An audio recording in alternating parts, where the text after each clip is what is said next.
समाचार के प्रायोजक हैं जालिम लोशन, दाद खाज खुजली से तुरंत आराम। जालिम लोशन और मुगली घुट्टी 555, हंसता बचपन खिलता बचपन। मुगली घुट्टी 555।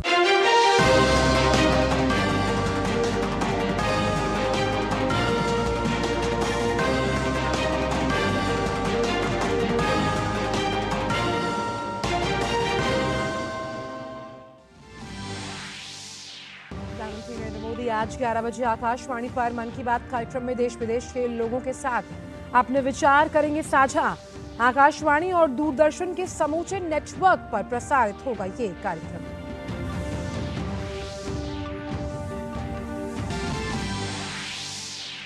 गृह मंत्री अमित शाह के मध्य प्रदेश के चुनावी दौरे का आज दूसरा दिन। भोपाल, खजुराहो, रीवा और उज्जैन में करेंगे चुनावी प्रचार। वहीं कांग्रेस समेत तमाम राजनीतिक दलों ने भी प्रचार में झोंकी पूरी ताकत।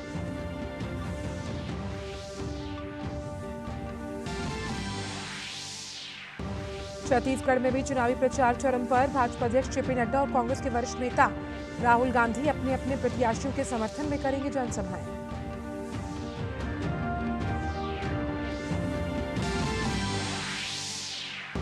मेरी माटी मेरा देश अभियान के तहत राज्यों और केंद्र शासित प्रदेशों से अमृत कलश लेकर यात्रियों के दिल्ली पहुंचने का सिलसिला जारी। प्रधानमंत्री 31 अक्टूबर को अभियान के समापन कार्यक्रम को करेंगे संबोधित।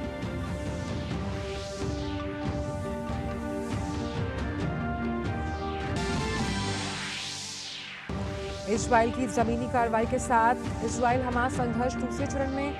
नेतन्याहू ने कहा, हमास को हराना इस्राइल के अस्तित्व का परीक्षण।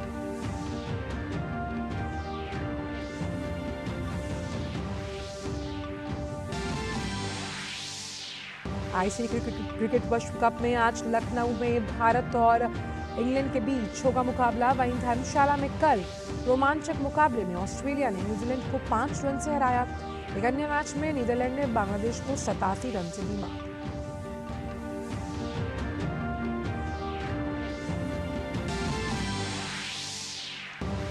और गोवा में चल रहे 37वें राष्ट्रीय खेलों में खिलाड़ियों का शानदार प्रदर्शन जारी। आज चौथे दिन aquatic, table tennis, weight lifting सहित अन्य खेलों में खिलाड़ी दिखाएंगे दम। अब तक 39 स्वर्ण पदक के साथ महाराष्ट्र शीर्ष पर काबिज।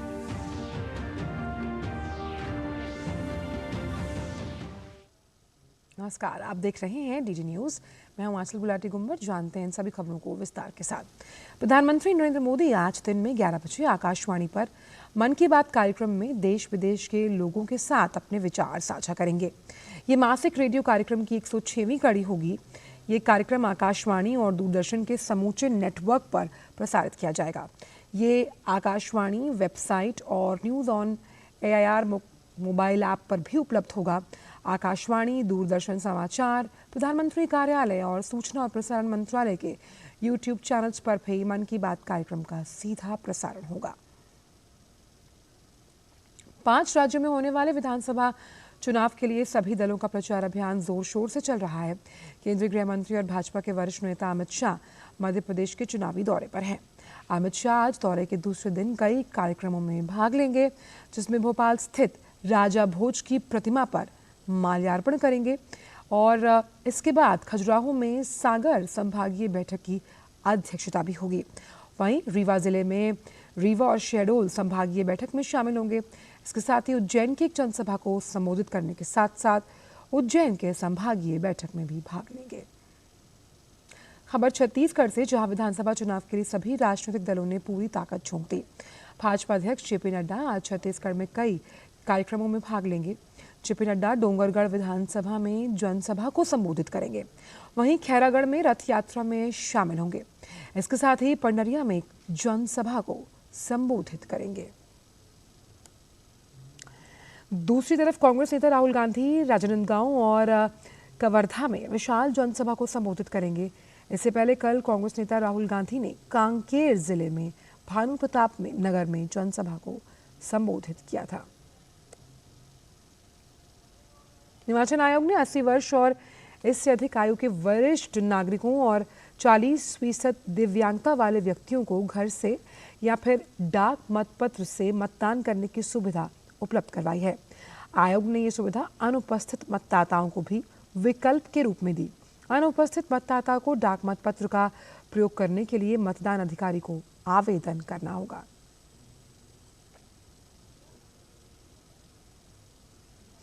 राष्ट्रपति द्रौपदी मुर्मू मंगलवार से लद्दाख के 2 दिवसीय दौरे पर रहेंगी।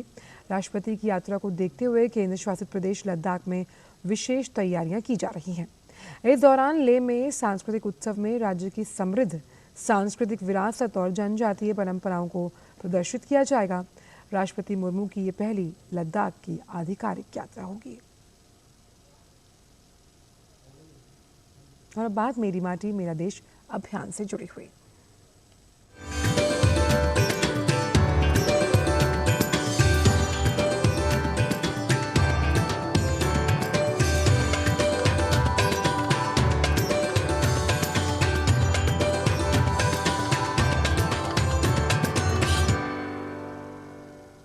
मेरी माटी मेरा देश अभियान के तहत देश के 36 राज्यों और केंद्र शासित प्रदेशों से अमृत कलश लेकर यात्रियों के दिल्ली पहुंचने का सिलसिला जारी है। 30 और 31 अक्टूबर को कर्तव्य पथ पर आयोजित होने वाले मेरी माटी मेरा देश के 2 दिवसीय समापन कार्यक्रम में 20,000 से अधिक अमृत कलश यात्रियों के शामिल होने की उम्मीद है। ये कार्यक्रम मेरी माटी मेरा देश अभियान की अमृत कलश यात्रा के समापन का प्रतीक होगा, जिसमें 766 जिलों के 7,000 ब्लॉक से अमृत कलश यात्री शामिल होंगे। ये कार्यक्रम आज़ादी का अमृत महोत्सव के 2 वर्ष के लंबे अभियान के समापन का प्रतीक होगा, जो भारत की आज़ादी के 75 वर्ष पूरा होने का उत्सव मनाने के लिए 12 मार्च 2021 को शुरू किया गया था। इस कार्यक्रम में स्वायत्त निकाय मेरा युवा भारत माई भारत का भी शुभारंभ किया जाएगा, जो युवाओं के अगुवाई वाले विकास पर सरकार का ध्यान केंद्रित करने और युवाओं को विकास का सक्रिय वाहक बनाने में मदद करेगा। 30 अक्टूबर को सभी राज्य अपने अपने प्रखंड और शहरी स्थानीय निकायों का प्रतिनिधित्व करते हुए एक भारत श्रेष्ठ भारत की भावना को दर्शाते हुए अपने कलश से मिट्टी को एक विशाल अमृत कलश में डालेंगे। 31 अक्टूबर की शाम को प्रधानमंत्री अमृत कलश यात्रियों और राष्ट्र को संबोधित करेंगे। उन वीरों को याद करेंगे जिन्होंने भारत को स्वतंत्र कराने के लिए और समृद्ध बनाने में अपने प्राण न्यौछावर कर दिए। गुजरात के गांधीनगर से मेरी माटी मेरा देश अभियान के तहत 75 कलश वाहन दिल्ली के लिए रवाना हुए। गुजरात भाजपा के अध्यक्ष CR पाटिल कार्यक्रम में शामिल हुए। गुजरात भाजपा के अध्यक्ष CR पाटिल ने इस अभियान के लिए प्रधानमंत्री की सराहना की है। आदरणीय प्रधानमंत्री श्री नरेंद्र मोदी साहब ने अमृत महोत्सव के समापन प्रसंग को जोड़ते हुए मेरी मिट्टी मेरा देश का एक कार्यक्रम पूरे देश भर में दिया था। मैं आदरणीय प्रधानमंत्री श्री नरेंद्र मोदी साहब को बहुत बहुत बधाई देता हूं कि उन्होंने इस तरह से मेरी मिट्टी मेरा देश का कार्यक्रम देते हुए पूरे देश को एकता के साथ जोड़ा है और पूरे देश के युवाओं में भी जागृति इसके वजह से आई है। हमारे देश को आज़ादी दिलाने में जिस वीरों ने और वीरांगनाओं ने अपना बलिदान दिया था, आज उनको श्रद्धांजलि देने का एक कार्यक्रम है। राष्ट्रपति द्रौपदी मुर्मू मंगलवार से लद्दाख के 2 दिवसीय दौरे पर रहेंगी। राष्ट्रपति की यात्रा को देखते हुए केंद्र शासित प्रदेश लद्दाख में विशेष तैयारियां की जा रही हैं, जिसकी जानकारी हमने आपको दी। और ये जो सांस्कृतिक उत्सव है उसमें राज्य की समृद्ध सांस्कृतिक विरासत के साथ साथ जनजातीय परंपराओं को भी प्रदर्शित किया जाएगा। राष्ट्रपति मुर्मू की ये पहली आधिकारिक यात्रा होगी लद्दाख के लिए। मेरी माटी मेरा देश अभियान के क्रम में त्रिपुरा के युवा अमृत कलश लेकर आनंद विहार रेलवे स्टेशन पहुंचे। कलश में पवित्र मिट्टी लेकर आए युवाओं का आनंद विहार रेलवे स्टेशन पर शानदार स्वागत किया गया। कार्यक्रम का हिस्सा बने इन उत्साहित युवाओं ने मेरी माटी मेरा देश अभियान को देश की एकता के लिहाज से जरूरी बताया है। देखिए OP यादव की ये खास रिपोर्ट।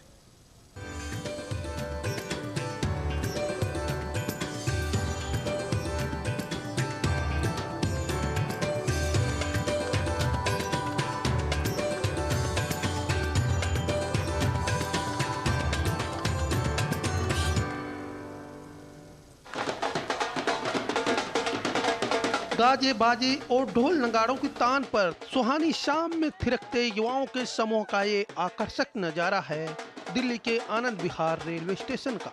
मिट्टी को नमन वीरों को वंदन थीम के तहत आयोजित भारत सरकार के मेरी माटी मेरा देश अभियान के क्रम में त्रिपुरा से अमृत कलश लेकर आए युवाओं ने कहा कि प्रधानमंत्री नरेंद्र मोदी की सार्थक पहल से यह अभियान चलाया जा रहा है, जिसमें त्रिपुरा की पवित्र मिट्टी को लेकर हम यहाँ आए हुए हैं। त्रिपुरा से 59 कलश लेकर आनंद विहार रेलवे स्टेशन पहुंचे युवाओं के दल की अगुवाई कर रहे वॉलंटियर्स ने केंद्र सरकार के इस अभियान की तारीफ करते हुए कहा कि राष्ट्र की सांस्कृतिक व सामाजिक समरसता के लिए इस तरह के कार्यक्रम बेहद जरूरी हैं।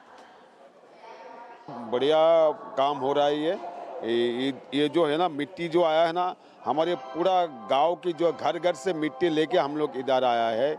इस मुझसे जो ये एक अच्छा काम बन रहा है, हम उनका साथ दे रहे हैं। बस त्रिपुरा के लिए, हमारा त्रिपुरा के प्राउड के लिए और सारा भारत इंडिया के लिए बहुत अच्छा होगा। यूनिटी प्रोग्राम है और त्रिपुरा से वॉलंटियर्स आएगा ना, तो ये देश स्वाधीनता संग्रामी के हमारा श्रद्धांजलि जनाएगा, तो यह बेस्ट प्रोग्राम है। मिट्टी को नमन, वीरों को वंदन की थीम को साकार करते मेरी माटी मेरा देश अभियान को त्रिपुरा की सौंधी मिट्टी की सुगंध से महकाते इन अमृत कलशों को लेकर आई जोशीले युवाओं के चेहरे से न केवल राष्ट्रीयता की भावना झलकती है, बल्कि देशभक्ति से ओत-प्रोत युवाओं के महासंगम से भारतीयता के विविध रंग भी नजर आते हैं। मिट्टी को नमन, वीरों को वंदन, मेरी माटी मेरा देश, इसी थीम को लेकर त्रिपुरा के सैकड़ों बच्चे आनंद विहार रेलवे स्टेशन पर अमृत कलश लेकर पहुंचे हैं। इनकी शानदार पहल से एक ओर जहां देश भर में राष्ट्रीयता की झलक देखने को मिल रही है, वहीं दूसरी ओर विविधता में एकता के जरिए प्रधानमंत्री नरेंद्र मोदी के एक भारत श्रेष्ठ भारत की संकल्पना को सच्चे मायनों में साकार करने का अनुकरणीय कार्य भी हो रहा है। मेरे सहयोगी कैमरामैन विश्व बंधु के साथ Mopi Yadav, DD news, Anand Vihar railway station.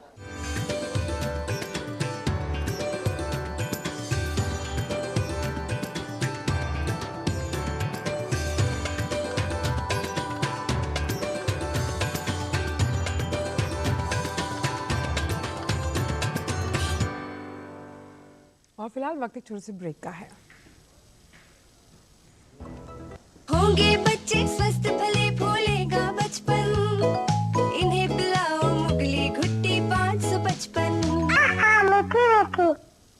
अलग हैं हम, ये रफ्तार नई है, ये रफ्तार सही है, ये जज्बा नया है, खुद ब खुद बयां है। आयशर प्राइमर G3, जज्बा नया, जीत नई। हो बिजनेस बढ़ाना, गुड़िया को पढ़ाना या मिसेस के साथ वेकेशन, लो मुथूट फाइनेंस गोल्ड लोन, भरोसा इंडिया का। मुथूट फाइनेंस भारत का नंबर 1 सबसे भरोसेमंद financial services brand. Gold loan के लिए अभी कॉल करें 1-800-313-1212। ब्रेक के बाद सभी का स्वागत। रुक करते कुछ अन्य खबरों का। नई दिल्ली के जवाहरलाल नेहरू स्टेडियम में run for unity half marathon का आयोजन किया गया। भारतीय सांस्कृतिक संबंध परिषद के अध्यक्ष डॉक्टर विनय सहस्त्रबुद्धे ने हाफ मैराथन को झंडी दिखाई, जिसमें युवा बड़ी संख्या में शामिल हुए।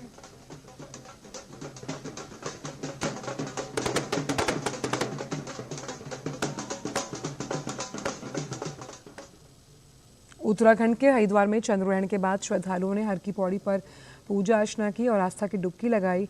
चंद्रग्रहण रात 1:04 पर शुरू हुआ था, जो 1:44 पर खत्म हुआ। यहाँ आस्था की डुबकी लगाते हुए श्रद्धालु चंद्रग्रहण के बाद।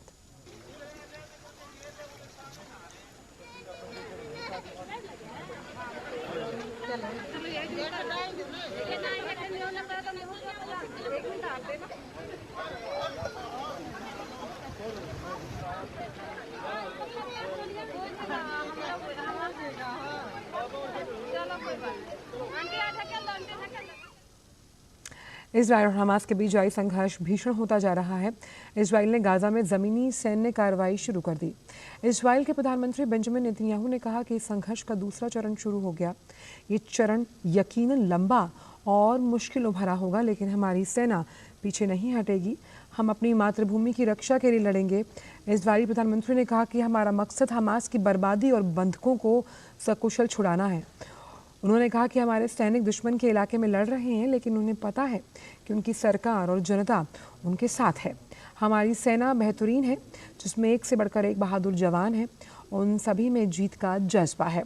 वहीं इजरायली रक्षा मंत्री योव गैलेंट ने कहा कि नए आदेश तक हमास के खिलाफ जमीनी हमला जारी रहेगा। इस संघर्ष में मरने वालों का आंकड़ा 9,000 को पार कर गया। वक्त एक ब्रेक का।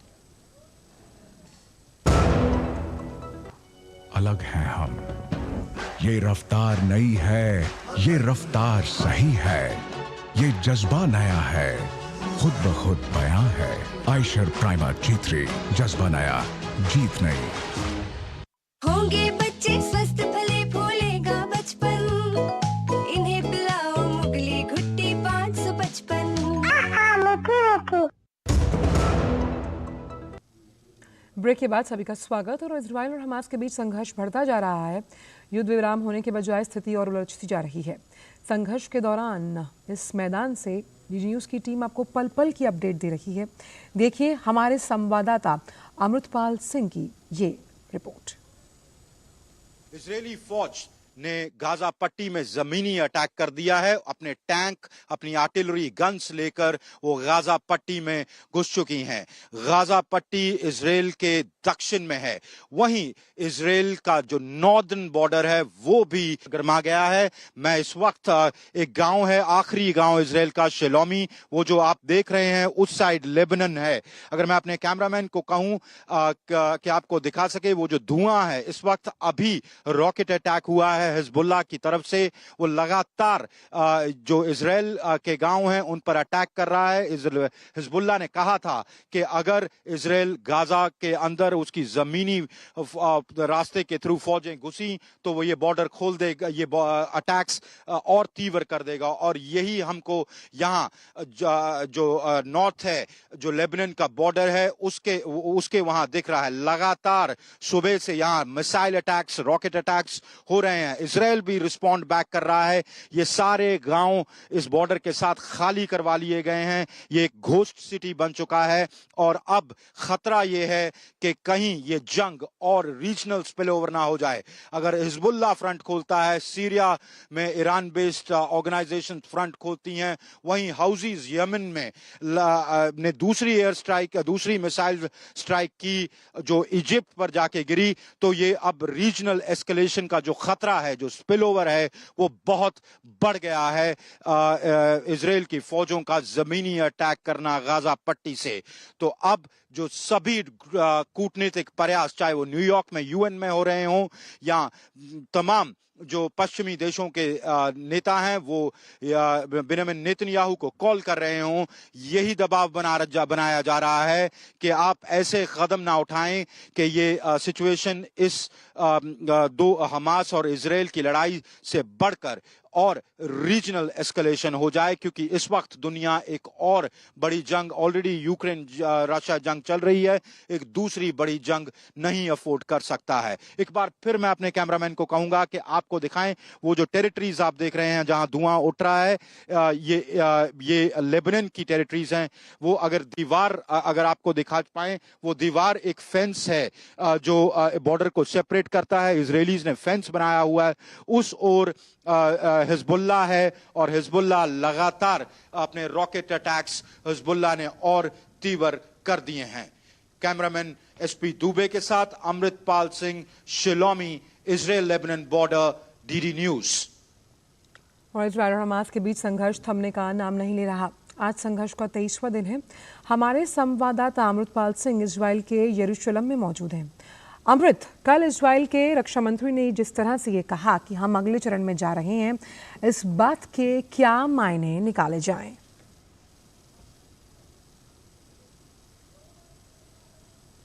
देखिए, जो रीजनल स्पिलओवर की हम पहले बात कर लेते हैं। खतरा काफ़ी ज़्यादा है।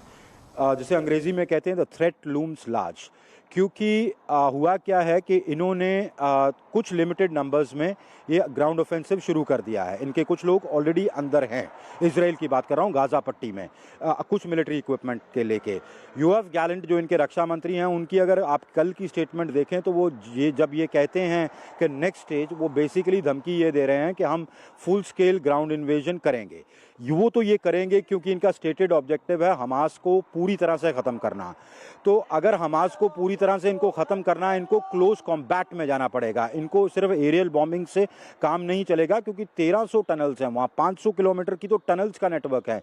कई इजिप्ट में खुलती हैं, कई सीरिया में खुलती हैं, तो वो टनल्स में घुस जाएंगे। इनको अंदर जाना पड़ेगा, क्लोज कॉम्बैट होगी, तभी ये उनको मार पाएंगे।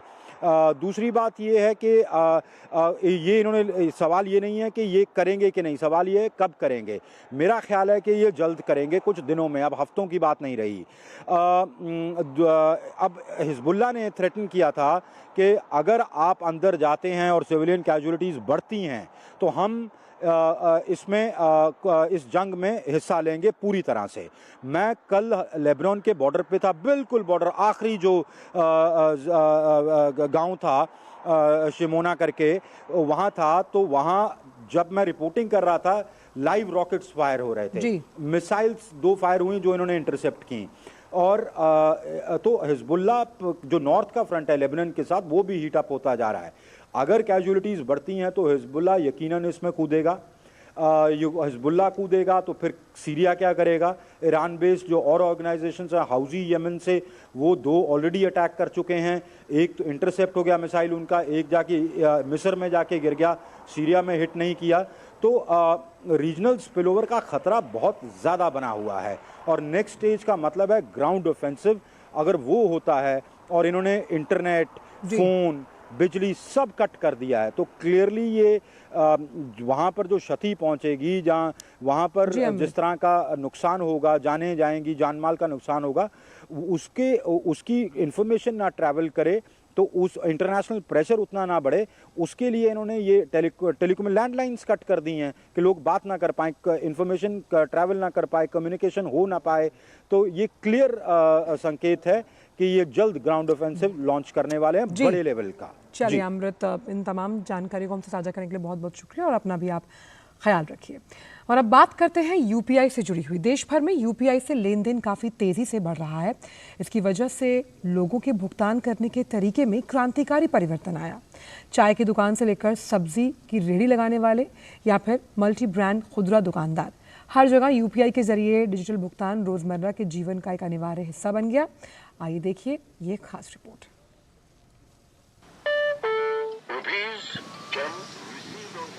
तो आपने देखा कि एक ये 10 रुपए की जो चाय है, इसको पेमेंट करने के लिए आपको अब सिर्फ मोबाइल की ज़रूरत है। क्या है ये यूपीआई पेमेंट सिस्टम, क्या है डिजिटल पब्लिक इंफ्रास्ट्रक्चर, कैसे ये भारत का स्वरूप बदल रहा है, आइए देखते हैं इस खास रिपोर्ट में। यूपीआई का उपयोग रेहड़ी पटरी वालों से लेकर बड़े शॉपिंग मॉल तक सभी जगह पर किया जा रहा है। सर यही है, किसी के पास छूटा नहीं होता तो यूपीआई कर सकते हैं। वो जो पेटीएम है, इससे खुलने की समस्या खत्म हो गई और सीधा बैंक खाते में जाता है पैसा। साल 2022 के आंकड़ों के अनुसार आज भारत दुनिया में सबसे अधिक डिजिटल लेन देन करने वाला देश है। वैश्विक स्तर पर होने वाले डिजिटल लेन देन में भारत की हिस्सेदारी लगभग 46% है। भारत के बाद ब्राजील, चीन, थाईलैंड और दक्षिण कोरिया जैसे देश आते हैं। वर्ष 2016 में मात्र 10 लाख लेन देन के आगे बढ़ते हुए यूपीआई ने अब तक 10 बिलियन यानी 1000 करोड़ लेन देन का ऐतिहासिक आंकड़ा पार कर लिया है। आज क्यूआर कोड एक करिश्मा की तरह हो गया है। To the next innovations like UPI on QR, credit card on QR, credit card RuPay, we already have it, and now buy now pay later kind of services from banks. UPI is India's answer to the global payment systems.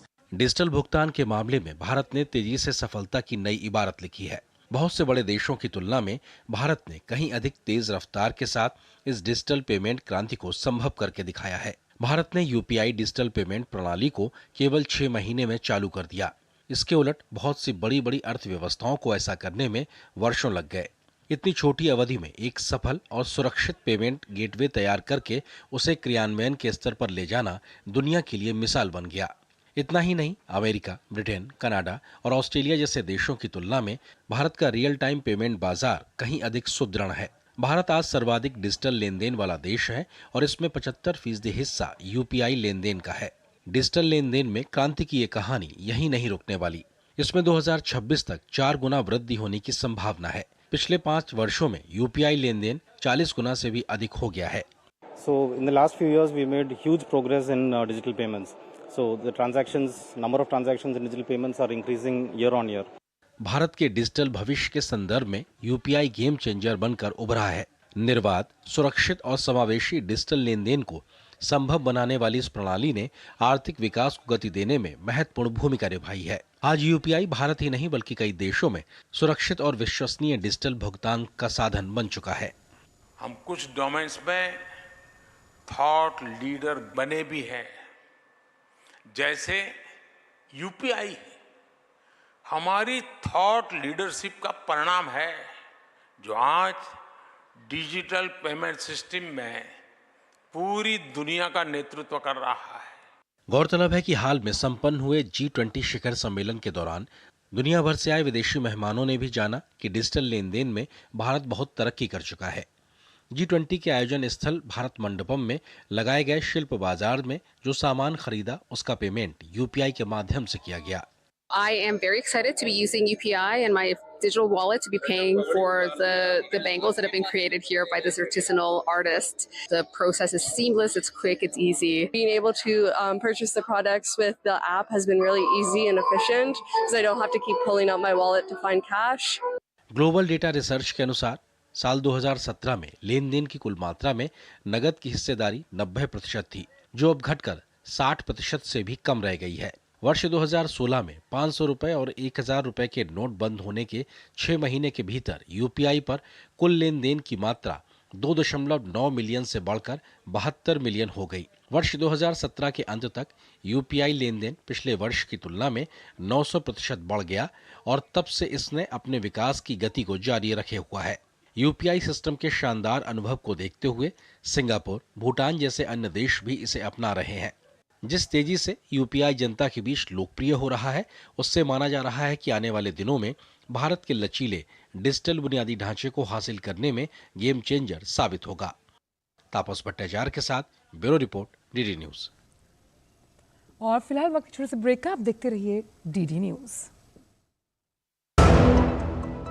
होंगे बच्चे स्वस्थ भले फूलेगा बचपन, इन्हें पिलाओ मुगली घुट्टी 555।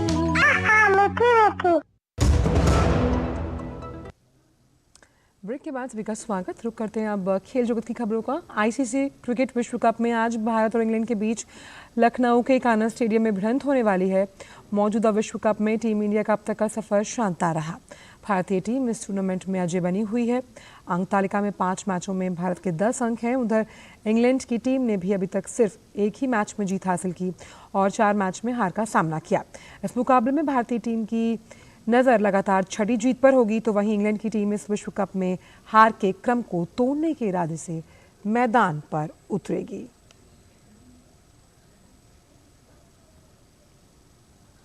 और फिलहाल समाचारों में इतना ही। दीजिए इजाजत, नमस्कार।